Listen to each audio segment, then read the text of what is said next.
سلام تعنا فقري ببزلهم ويمصحون كبرات التخطاتلتي تግራይ ስትሪም ሚዲያ ንሰዓት ዝሓዝናዮም ዜናታት ነው በፈለማ አርእስተ ዜና ላዕሎት ዲፕሎማት ፈረንሳይን እስራኤልና በመቀለ ምስ ሌተናል ጀነራል ታደሰ ወረደ ዘትዮም ክነስማዕኩም ኢና ጀነራል ጻድቃን ገብረትንሳኤና በኩናት ተቀራሪብና ኢና ዘለና ኢሉ ሒዝናዮለና سراويت إثيوبيا حزون بزح سراويتن بزح تانكتاتن ناب أنفات الصوتا كسلف كمزو على تفليتهم توسخ لنا بارتي بلصقنا ناي سراح فتصامن ناي ماخلاي كوميتين هصوص اخيبا صوعو مخنيات هصوص اخيبا كنقربلكم هنا نسلامون ديمقراسيون مرصا قدم مدلو يغبرالو خيلو لو بارتي سمرات منغو فيدرالو منغس ኢትዮጵያን ክልል ትግራይን ጎረቤት ሀገር ኤርትራን ዘሎ ውጥረት ነሐየለ ይخيዳሉ ኢሉ ኢንተርናሽናል ክራይሲስ ግሩፕ ዝርዝረለና ሞይቶሚዮም ወይወን ብስትሮክ ተጠቂዖም ሆስፒታል ደቂሰመለውና ተባለ ይወረሎም ዝነበሩ ፕሬዝዳንት ሕቡራት ዓረብ ኤምሬት ሎሚ በአካል ተራእዮምለው ንሎሚ ዚኦምን ካልኦትን ዜናታት ሒዝናልኩም ቀሪብናለና ላይክን ሰብስክራይብን በመግባር ጀምሮ ሰናይ መከታተል ላዕሎት ዲፕሎማት ፈረንሳይን እስራኤልና በመቀለ ምስ ጀነራል ታደሰ ወረደ ተዛትዮም ኣብዚ አንጸላልዩ ዘሎ ናይ ኩናት ደመና ንምትራፍ ዝግበር ዘሎ ጻዕሪን መድጋፍ ኣብ ኢትዮጵያ ናይ ፈረንሳይ አምባሳደር በተወሳኹና በሕብረት አፍሪካ ቆዋሚ ተወካሊ ፈረንሳይ አሌክሲስ ላሜክ ምስ ፍሉጥ ዲፕሎማት እስራኤላዊ ብምዃን ኣብ መቐለ ዘትየምለው እቶም ዲፕሎማሰኛታት ምስ ፕሬዝዳንት ጊዜያዊ ምምሕዳር ትግራይ ሌተናል ጀነራል ታደሰ ወረደ በምርኻብ ኣብ እዋናውን ጸጥታውን ሰላም ትግራይ ዘተኮረ ጽቡቕ ዘተ ከም ዘካየዱ ተፈሊጦም በተወሳኺ እዞም ላዕሎት ልኡኻት ክሳብ ዓርብያ በትግራይ ብምጽናሕ በዝተፈላለዩ ምዕቆብ ተመዛበልቲ ብምኻድ ተመዛበልቲ ዘለዎ ኩነታት ብቐረባ ክዕዘቡ እዮም እዚ ዑደዚ ማሕበረሰብ ዓለም ንሰላም ትግራይ ዘሎ ቆላሕታ ዘርእን ነቲ ተፈጢሩ ዘሎ ፖለቲካዊ ቁልውላብ ብዲፕሎማስያዊ መንገዲ ንምፍታሕ ሓድሽ ናይ ተስፋ በሪ ዝኸፍት እዩ ተባሂሉሎም ይኹን እምበር ከም ምንጭታትና እዞም ዲፕሎማሰኛታት ብምጉትጓትን ለብዋን ጌታቸው ረዳ ናብ ትግራይ ከም ዝተለኣኹ ተሓቢሮም ጀነራል ጻድቃን ገብረትንሳኤ ናብ ኩናት ተቀራሪብና ኢና ዘለና ኢሎም ናብዚ ዝደፍእ ዘሎ ድማ ብወገን ሰሜን ዘሎ ሓይሉ ክብል ተሰሚዑ ናብ ኩናት ተቀራሪብና ኢና ዘለና ናብ ኩናት ዝደፉ ዘለዉ ሳቶም እዮም ሻዕብያ ንህዝቢ ትግራይ መዋጽኦ ክኸውን ይኽእሉ ምዕራብ ትግራይ ራያ ጸለምቲ ምምላስ ፖለቲካዊ ናይ ሴኩሪቲ ጉዳያት ኣለዉ ኣብ ዕንወትን ብርሰትን ትግራይ ቀዳማይ ኮይኑ ክስለፍ ዝጸንሐ ኣብ አዲስ አበባ ዘሎ ትግራዋይ አዲስ አበባ ጥራሕ ዘይኮነ ሰብ ካሊእ ቦታ እውን ዘሎ ትግራዋይ ትግራዋይነቱ ጸገም ከይበጽሖ ምምላስ ተመዛበልቲ ብዝምልከት ኣብቲ መስርሕ እውን ስለ ዝነበሩ قوام منجست فيدرال انتاي يمثل مناسيرنا حفزكا ناقددكا سراويت بدحيت كونكا بتقيتنا وقعخا كونا وق مئتاو ببل شوعي هاقراوي مرزع مكياد كم هاقرنا تدالونا اينامو تملوز بحال مسيرتنا زقبر نورو ودخدخ نابزل على درجة يبسح زلو نا يعدلو علاوي النتيو تدفيرو زلو زقود دا يزيون نابي خمزة بصحنا يفلتن نابزل الهامت حزب تقراي كياتوخا وتنا يبريتورا سمم معنت اتي ناي تمزابل تمملاس ملو بملو ناي فدرال سلطان يزغورو تግራይ ኣብ ኣፍ ደገ ኮይናት ከም ዘላ ይሓስብ ናይ ኢትዮጵያ ሉዓላዊ ግዛኣት ምድፋር እዩ ዓዲ ሙሉ ሒዝና ንጥፋኢሎም እዮም ጠፉ ዘለዉ ናና ኮይናት ቀሪብና ኢና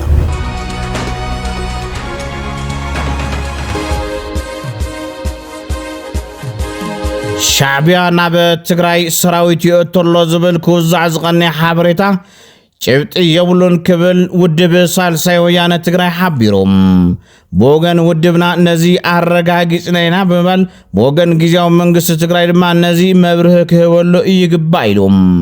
ኢትዮጵያ ሰራዊቱ የጸግዕ ከም ዘሎ ብልተፋለዩ ምስልታት ንሪኦም ኢና ኩሉ ዝሪኦ ዘሎ እዩ ምዚ ተታሒዙ ሰራዊት ኤርትራ እውን ኣትዩ ይበሃል እዩ ልብል ከም ውድብ بستفعل من قدتات نزي بريفاي ክንገብር ፈቲናና ግን እስካዕ ሕዚ ዝተረጋገፀ ነገር የለ ሰራዊት ኤርትራ ምእታው ዝምልከት ካፍቶም ዘይስሩዕ ዝኾነ ሓበሬታት ብዝምልከቶ መንገዲ ክነፃር ሞኪርና ኢና ነዚ እውን በዋናነት ትግራይ የመሓደር እየ ዝብል ጊዜያዊ ምሕዳር ትግራይ ከም ናይ መንግስትነት ሓላፍነት ወሲዱ ዝሰርሕ ዘሎ ንህዝቢ ዕላዊ ዝኾነ መብርሂ ካፍቱ ኣትይዎ ዘሎ ስግኣትን ድንጋፅን ክወፅእ ዕላዊ መብርሂ ክህብ ጥራሕ ኢና ንሕና ንደፍእ ብዝኾነ መመዘን ግን ዝተረጋገፀ ነገር የለይ ዝብል እዩ ኣብ ጉዳይ ምእታው ሻዕብያ ናብ ትግራይ ስሪ ሚድያ እውን ብዝገበረቶ ምፅራይ እዚ ውድብ ሳልሳይ ወያነ ኣቕሪቦምዎ ዘለዉ ሓቃውነቱ ዝለዓለ ኮይኑ ረኺብናዮ ኣለና ከም ተጋሩ ክልመድ ዘሎ ባህሊ ጅግና ማለት ንዘይሟት ዝተዳለወ እምበር ናብ ሞት ሙጋይ ኣይኮነን ተባሂሎም ከም ተጋሩ ዞም ንዓና ከጥፍኡ ዝሓስብሉ ኣካላት ፈራሓት እዮም ክንብል ከለና ንሕና ጀጋኑ መሲልና ኣይንቕረብ ስሩ እዚኣ ንህዝቢ ትግራይ ደገን ወፃእን ዘሎ ከም መልእኽቲ የደልየ ጀጋኑ መሲልና ተቐረብ ጀጋኑ ይኾንና መግለፂ very nice ጀግና ልበሃል ከይሞት ቅድሚ ሞቱ ዘድልዮ ኩሉ ነገር ተጠንቂቁ ንዘይ ሞማት ዝተዳለወ ማለት እዩ ጀግና ማለት ሓደ ነገር ከይኾነ ቅድሚ ምዃኑ ፈሪሑ ዝጠንቀቕ ማለት እዩ ጀግና ማለት ድሓር እቲ ነገር ምስ ኾነስ እናኸደ ዝሞት ማለት ይኾነ ሓደ ነገር ከይኾነ ምፍራሕ ማለት መጠንቀቕ ማለት እዩ እቲ ሓደ ነገር ምስ ኾነ ኣቲኻው ምጥፋእ ማለት ግን ዕሽነት እዩ ስለዚ እዚያ እንታይ ኣይኽብል ደልየ ናይ ኣድግን ዝብእን ቃልሲ ከይኾነና ኣድጊ ብጣዕሚ ንዝብእ ይፈርኸ እዩ እንተሒዝዎ ግን ኣይሰድድ ዋላ ሞይቱ እቲ ዝብእ ሰይሰድድ ንኸይስሱቕ እዩ ዝብል ንዘለኣለሙ እሞ ተጋሮም መን እዩ ኢና እኛና ክንደይ ቀይሕ ፀልሚ እናቐተልና እናተሰውእና ኢና ጀጋኑ ንብለና ጀግና ማለት ከይተሰውአና ፀላእትና ተንከላኸል እዩ ስለዚ ፀገማትና ከይብእሱ ፈሪሕና መጠንቀቕ ደኣይና ክንኽእል ዘለና እምበይ ፈራሓት እዮም እንዳበልና ንሕና ግን ደቂስና ምሕዳር እንተኾይኑ ኣይጀጋኑ ዋጋ ክፊልና እዩ ንስሕን 160 ገለና ዓመት ማዕረ ዋጋ ክፊልና እዩ ወሲኹ ነዚ ሓሳብ ዝሃበ ተንታኒ ትግራዋይ መንእሰይ ክንቅሑ ዝኽእሉ ሓሳባት ዘመንጭዋ ብዓቕሚ ዝበሰላ ሚድያታት ክፈርያውን ንትግራይ ሓደ መዋፅኦ ገይሩ ይወስዶም ቁጥሪ 2 ኣፈላላይ ዘተኣናግዳ ናይ ሓሳብ ኣፈላላይ ዘተኣናግዳ ሚድያ ኣብ ደገን ኣብ ውሽጥን ክበዝሕ ኣለወን እዚያ ሚድያ ማለት ረብዓይ ኣካል መንግስቲ ማለት እዩ ኣጀንዳ ዝቕይር ኣጀንዳ ዝፈጥር ኣጀንዳ ዝሰራጪ ሕግታት ኩሎም ኣብ ተግባር ክውዕሉ ዝገብር መንፈስ ማለት እዩ እዚ ተዘይተረዲእና ተጋሩ ሕዚ እውን ኣብ ዘመነ እምኒ ኢና ኔና ማለት እዩ ኣይተረድአናይ ማለት ስለዚ ሚድያታትና ብጉልበት ብዓቕምን ብተሓሳስበን ነፃ ዝኾና ዝተለኪዑ ዝወሃበን ተሰፊሩ ዝወሃበን ሓሳብ ለንብባ ለይኾናስ ሓሳብ ዘመንጭዋ ነፃ ሚድያታት ጉልበት ዘለወን ኣብ ደገነ ውሽጥን ክበዝሕ ኣለወን እዚ ከዓ ናይ ኢኮኖሚ ነፃነት ዘለዎ ዲያስፖራ ደገ ዝነብር ትግራዋይ ሓውና ሓፍትና ክዘምተሉ ይግባእ ሚድያ ከም ድሮ ነጥፊእና እዩ ኢለየ ስለዚ ሕዚ ክንነቅሕ ኣለና እዚ እዩ ጀግና ዘብህለና ይብል ሳልሰይቲ ፓርቲ ብልጽግና ናይ ስራሕ ፈጻምን ናይ ማእኸላይ ኮሚቴን ህጹጽ ኣኼባ ጸዊዑም እቲ ኣኼባ ድማ ብጉዳይ መረፃ ዘድሃበ ምዃኑ ይሕበረሎም ኣብቲ ዋዕላ ነቲ መረፃ ዕንቅፋት ዝኾኑ ኣካላት እውን ንምውጋር ዝዓለመ ምዃኑ ተገሊጹ ብርክት ዝበሉ ኣመራርሓት ፓርቲ ዝኾኑ ናብ ኣዲስ ኣበባ ኣብ ምእታው ከም ዘለዎ ዝተሓበረ ኮይኑ እቲ ዋና ዕላማ ድማ ሎሚ ክጅመር እዩ ተባሂሉሎም ኣብቲ መረፃ ዕንቅፋት ክወዩ ይኾኑ ዝተሰግኡ ኣካላት ድሕሪ ምልዓሎም ነቲ መረፃ ንብልጽግና ዝወክሉ ኣካላት እውን ብሓድሽ ከም ዝምረፁ እዩ ተገሊጹ ኣባል ውድብ ሳልሳይ ወያነ ትግራይን ተንታኒ ፖለቲካን ሸዊት ውዳሴ ኣብይ ኣሕመድ ዕላማ ዝገበሮ ንሻዕብያ እምበር ንተጋሩ ይኮነን ነዚ ድማ ንሕና መንጎኝነትና ሓሊና ኢድና ንስሓብ ኣብ ሓደጋ ዘሎ ህዝብና ዘድሕን እምበር መንፅፍ ባዕዳውያን ኣይንኹን እዩ ሕዚ ኣብይ ቁፅሪ ሓደ ክገጥሞ ልደሊ ሓይሊ ትግራይ ኣይኮነትን እዚኣ እያይሉ ልከራኸረን ሰብ ይምፃእ ነውግዕ ፀገም ይብል ሕዚ ናይ ኣብይ ቁፅሪ ሓደ ታርጌት ኤርትራ እዩ ዓሰብ እዩ እዚ ኣብዛ ምስምስ እዚ ኣውሽጢ ኣቐዲመ ኣነ ልንፀፍ ኢልካ ንምንታይ ኣኻ ስኻ ናፍቲ ድፋዕ ተኣቱ هذه إيرترا عرسة لخالة عدي عرسة لخالة منجستي عرسة لخالة سراويت للوا عد إياه سيز عرسات كلا خلبك عليهم علوم أجندة يكوك كوررو معك وصح حمقلة أيضا اللي أنا إن برنسيبل يدق فيه لو على عد يوك دفر يولي كنك عام أنت إيرترا يلو لموت تقراوي حزي أفزا حزني أتقراوي وشتس يريخا كزير يريخا أنا عرسنا معات قداي معات نوخال كيدا فالناس ما أنت زخونا عدي لو على ونتي لنا ندقنا واقف نكفل أنا يرئني مالت بتعبي زي بتعرف الوصحة قرهنتي سلازي أبي مس إيرترا لو قداي كود تخوي نحنا إدنا ينقتو أين الساتف أين حجز مس حادي مس هايد كوينا أين وطاوط بقى دخلنتنا نقبر إدنا نسحب حزبنا نرأت تمزاولا لا نقلب ولا قدم ورح دخواني حصاص لنا وين من الورنا طامي كويو السحيس كاميركا وقتاتو نتحصاص للولادي نتحصاص اني اددخ حزب كورشم صخدلا مالت كافتن حزب براديت لخدا تزنسو نقبر نحنا تقراينا على برايورتي تقبر إيرترا عرسات كلام هذه قداي زراغود بوليتيكኛ ክብሮም በርሃም ንሻዕብያ ንምድሓን ተባሂሉ ዝካየድ ዘሎ ምድላዋት እዩ ብምባል ንሻዕብያ ተባሂሉ ካብ ትግራይ ይትረሰብ እንስሳ ትግራይ እውን ዋጋ ክኸፍል የብሉን ኢሎም ሕቶ ትግራይ ክንምልስ ከም ዘለና ኩልና ክንተኣማመን ክንከለለና ካብዚ ወፃኢ ኣይኮነን ሰብ ትግራይ እንስሳ ትግራይ እውን ተኾነ ምእንቲ ሻዕብያ ዋጋ ክኸፍል የብሉን ሻዕብያ ትዝኸፍአ ፀላእ ህዝቢ ትግራይ ን50 ዓመት ህዝቢ ትግራይ እናብረሰ ህዝቢ ትግራይ እናጥመየ ህዝቢ ትግራይ እናሰደተ ዝነበረ አረመኔ ስርዓት እዩ እዚ ዘይፈልጥ ትግራዋይ ከዓ የለን ዘይፈልጥ ትግራዋይ ስለዘየለ ምዝራብ ኣየድልን ስለዚ ተብ ትግራይ ዝግበር ዘሎ ጦርነት ናይ ሻዕብያ ጦርነት ምዃኑ ተረዲና ዝኾነ ይኹን ሰብ ምስቲ ህዝቢ ዘሎ ናይ ጦርነት ሓይሊ ክስለፍ የብሉን እንታይ ደኣ እዞም ሰባት እዚኦም ብሕጊ ኣግባብ ተትሒዞም ናብ ሕጊ ዝቐርብሉ ኣግባብ ክህሉ ይኽእል ኣሎ እንደብረፅዮን እነመንጆሪኖ እንወድን በይተይ ንምግበይ ካልኦት እዞም ኣብ ትግራይ ጦርነት ናይ ሻዕብያ ጦርነት ዝውልዕ ዘሎ ኣካላት ናብ ሕጊ ቀርቡ ክኽእሉ ኣለዎም ካብ ወፃኢ መንእሰይ ምዚኦም ክፅጋዕ የብሉን ምዚኦም ተተፀጊዑ ኣደዳ ድሮን ኣደዳ ሞት ስለ ዝኾን ካብዚኦም ክርሕቕ ክኽእል ኣሎ ካብዚኦም ክርሕቕ እምቢ ክብል ክኽእል ኣሎ ውዕሊ ፕሪቶርያ ክኽበር ክሰርሕ ክኽእል ኣሎ ናይ ትግራይ ፖለቲካ ሂወት ክዘርእ ኣብ ፖለቲካ ዓቕሚ ዘለዎም ሰባት ናብቲ ፖለቲካ ኣትዮም ውዕሊ ፕሪቶርያ ክኽበር ክገብሩ ደኣ ክገብር ኣለዎ እምበር ምስቶም መሬት ትግራይ ዝወረሩ ሓይልታት ምስቶም መንእሰይ ትግራይ ዝጨፍጨፉ ሓይልታት ኮይንካ ዝምለስ መሬት ትግራይ የለን ዝምለስ ታሪክ ትግራይ የለን ዝምለስ ክብሪ ትግራይ የለን እሞ ታዋና መልእኽተይ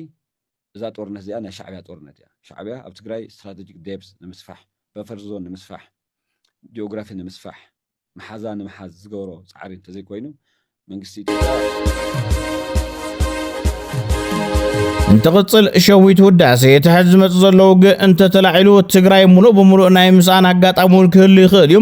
ናይ ሕዚ ውግእ ዘይተመለሰ መሬት ዘምልስ ዘይኮነስ ዝተረፈ ህዝቢ ዘወድእ ምዃኑ ቁመናን ዓቕምን ትግራይ ባዕሉ መልሲ ዝብል ሸዊት ኣብ ፈለማ ሆሆ ኢልካ ካብ ዝጅመር ክንቁጠብን ሓዋሩ ክንሓስብን ይግባእ ኢሉ ሆ በለጆኻ ትግራይ መንዳኑ ንዓና መን ይደፈርና ጀጋኑ ኢና ሓየልቲና ተዋጋእቲና إلك حزقاتها شفافين كات حالفو توسنة تقرأي كفيل كات تملت أوجا إخوانيسي حزي ندحر تلعيلو فول سكيل وجا ندحر مواتيو ملء بملء يو خود أنا تقرأي 100% إنا هنسئنا أنا تعوي سقاتيسي حزي ناي تقرأي 6% ساقزع برسنتنا هم قزع ريرين دا ولنا بيدنا حزانينا بشم جزاء منقص بشم جزاء حزي أو يمساتو صون لقال دي إخواني سوس خرد الدنيا تعلوا حتى على ساتكم جزعتكم بلي قدس حزي لله على وجيه ولا كله لتواصلنا مريت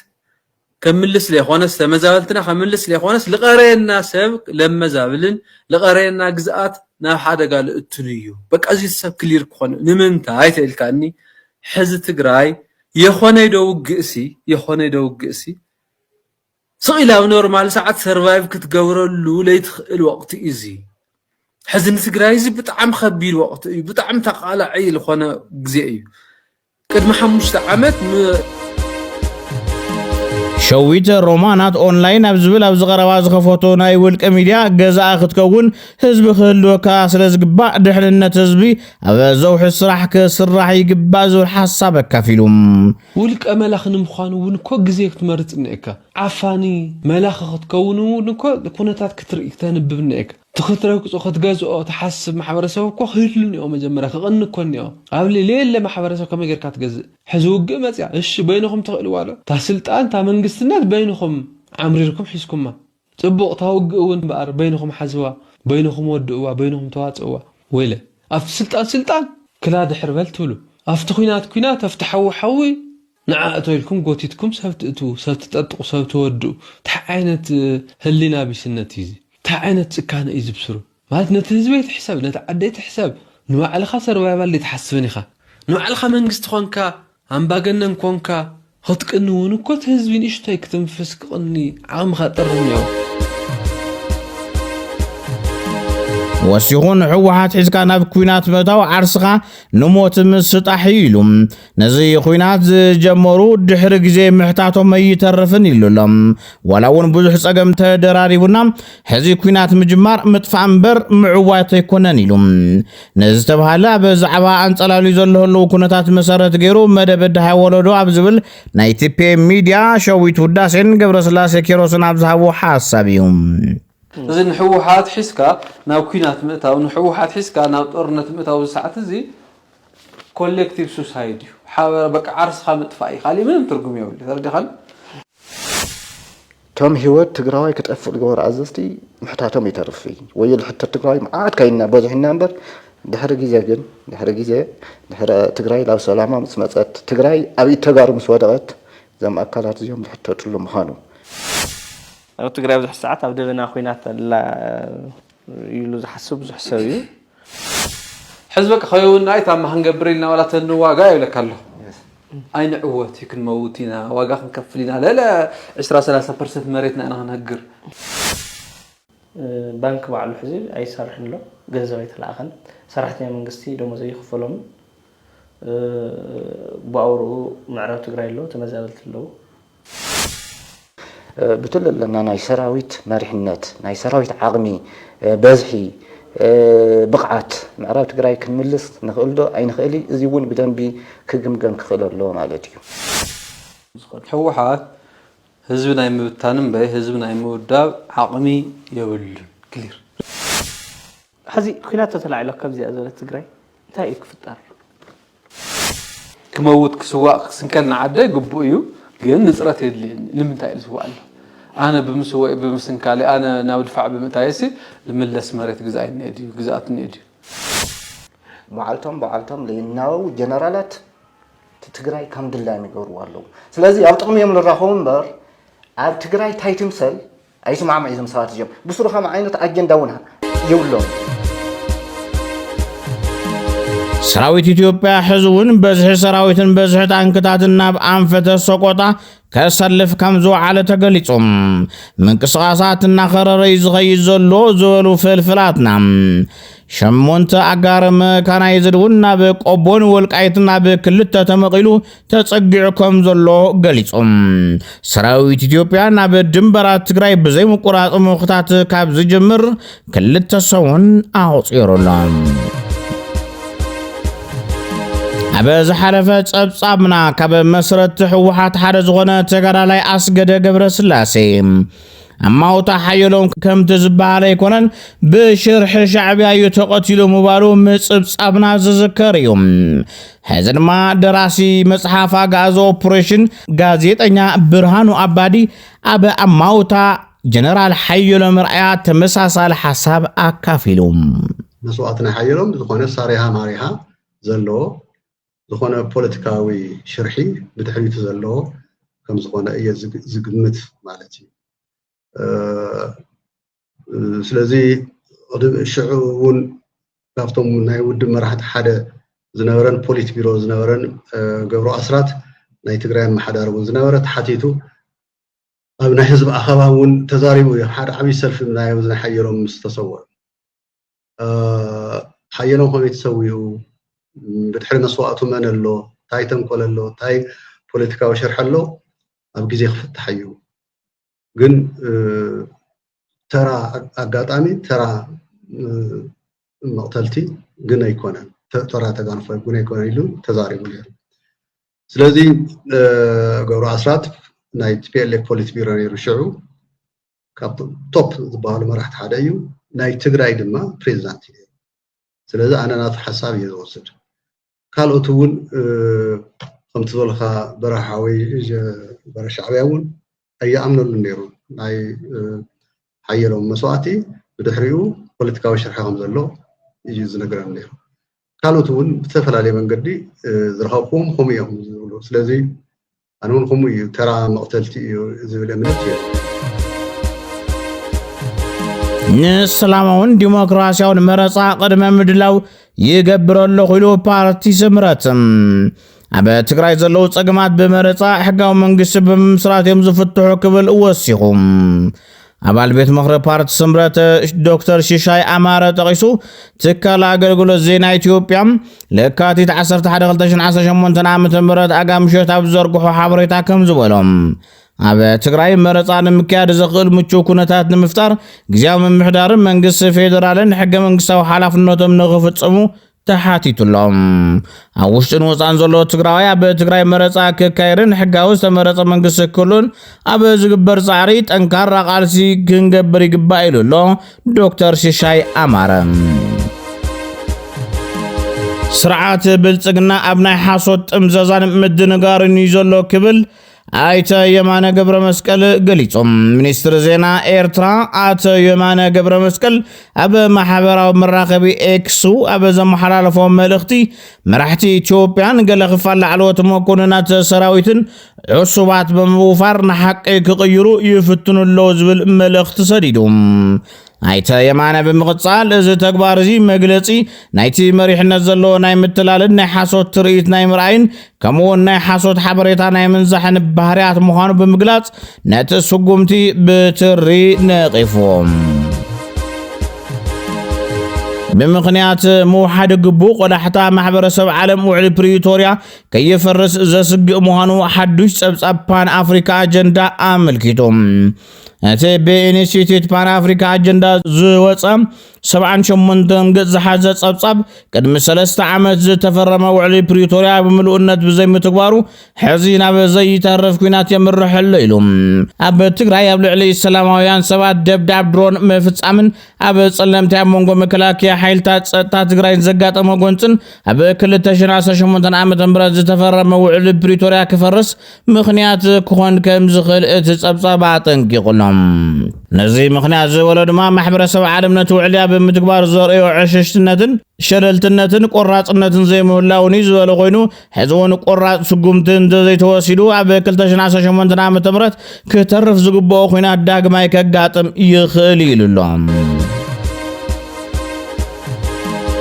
በተመሳሳለ ዜና አሞንጎ ፌደራላዊ መንግስት ኢትዮጵያን ክልል ትግራይን ጎረቤት ሀገር ኤርትራን ዘለው ጥረት ንሓየለ ይኸይደሎ ኢሉ ኢንተርናሽናል ክራይሲስ ግሩፕ እዚ ድማ ነቲ ዝሓለፈ ኩናት ዳግማይ ተመሊሱ ናብ ቀታሊ ጎንፂ ከይእቶ የፍርሕ ኢሎም ኣብ 2013 ዝጀመረ ኩናት ኣማይ ተሽሓት ህይወት ዝተበልዐሉ ዞባ ኩናት ንሰለስቲኦም ተዋሳእቲ ኣዝዩ ዕናው ክኸውን ይኽእል ኢሎም ብተወሳኺ ድማ ምስቲ ኣብ ጎረቤት ሃገር ሱዳን ዝካየድ ዘሎ ኩናት ብምትሓዝ ካብ ቀርኒ ኣፍሪካ ወፃእ ዘለዋ ሓያላን ሃገራት ናብቲ ግጭት ክሰሓባን ነቲ ድሮ ተኣፋፊ ኮይኑ ዘሎ ዞባ ቀይሕ ባሕሪ ብዝበለፀ ክህውኾን ይኽእል ኢሎም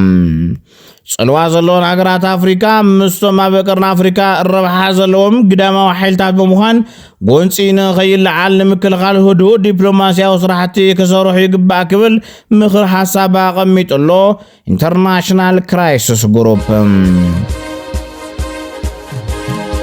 እቲ ንመላእ ዓረብ ድቃስ ዝኸልአ ዝተባሃለ ፍጻመ ተፈጢሩ ኣሎ ወዲ 4 ዓመት ህፃን ኣብ ጉድጓድ ኣትዩ መውፅኢ ሲኢዱ ይርከብ እቲ ህፃን ኣብቲ ውሽጢ ኮይኑ እዩ ድምፁ ዘስምዕ ነቲ ካብ መሬት 30 ሜትሮ ትሕቲ መሬት ስፍሓቱ ድማ 35 ሴንቲሜትር ጥራሕ ኣብ ዘለዎ ፀቢብ ጉድጓድ ዝወደቐ ወዲ 4 ዓመት ቆልዓ ዓብድራዚቅ ስሌማን ንምውፃእ ዝግበር ቃልሲ ድማ ይቕፅል ኣሎ እቲ ዓብድራዚቅ ስሌማን ዝተባሃለ ወዲ 4 ዓመት ህፃን ኣብ ውሽጢ ኮይኑ እዩ ብብኽያት ስቃዩ ዘስምዕ ዘሎ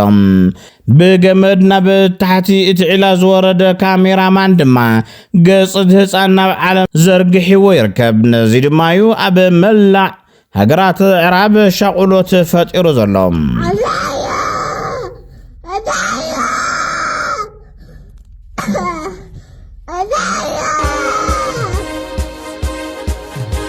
ሞይቶም እዮም ወይ እውን ብስትሮክ ተጠቂዖም ሆስፒታል ደቂሶም ኣለው እናተባሃለ ይውረየሎም ዝነበረ ፕሬዚደንት ሕቡራት ዓረብ እምሬት ሎሚ በአካል ተራእዮም ፕሬዚደንት ሕቡራት ዓረብ እምሬት ሼክ መሐመድ ቢን ዛይድ አልናህያን ረቡዕ ኣብ አቡዳቢ ምስ አሜሪካዊ ሴናተር ሊንድሴይ ግራሃም ከም ዝተራኸቡ ኣብ ገጽ ኤክሶም ማለቱ ነበር ትዊተር ገሊጾም እቶም ሴናተር ኣብ ዘመሓላልፎ መልእኽቲ ብዛዕባ ሃገርን መራሕያን ዝዝርግሑ ዘለዉ ሓሶት ሓበሬታታት ኮኒኖም ኣሎም ኣብ መጀመርታ ዝሰሙን ፕሬዚደንት ቱርኪ ጠይብ ኤርዶጋን ናብ አቡዳቢ ክገብርዎ ዝነበሩ ዑደት ምስራዞም ስሒቡ ብዛዕባ ኩነታት ጥዕና ሼክ መሐመድ ኣብ ማሕበራዊ መራኸብታት ዝናፈሱ ወረታት በዚሖም ነይሮም እዮም በጽሕፈት ኤርዶጋን ውን መራሒ ኤሚሬት ዓረብ ናይ ጥዕና ጸገም ኣጋጢሞም ዝብል ጽሑፍ ኣብ ኤክስ ኣውፂኡ ድሓረ ግን ደምሲስዎ እዩ ብተወሳኺ ውን ዛይድ አልናህያን ብስትሮክ ከም ዝተጠቕዑን ካብዚ ዓለም ብሞት ከም ዝተፈለዩን ውን ክውረፅ ጸኒሑ ክብራት ተኸታተልቲ ሚድያና ነሳዕ ዝሓዝናዮም ዜናታት ነዞም ተኸታተልኩሞም ይመስሉ ነይሮም ንምክትታልኩም ኣመስጊና ኣብ ሚድያና ዘለኩም ሃናጻይ ዝኾነ ርእይቶ ብነጻነት ከተካፍሉና ብኽብሪ ሓቲትና ሰብስክራይብ ብምግባር ሕለፉ ሰላም ንህዝቢ ትግራይ ሰላም ንኹሉ ወዲ ሰብ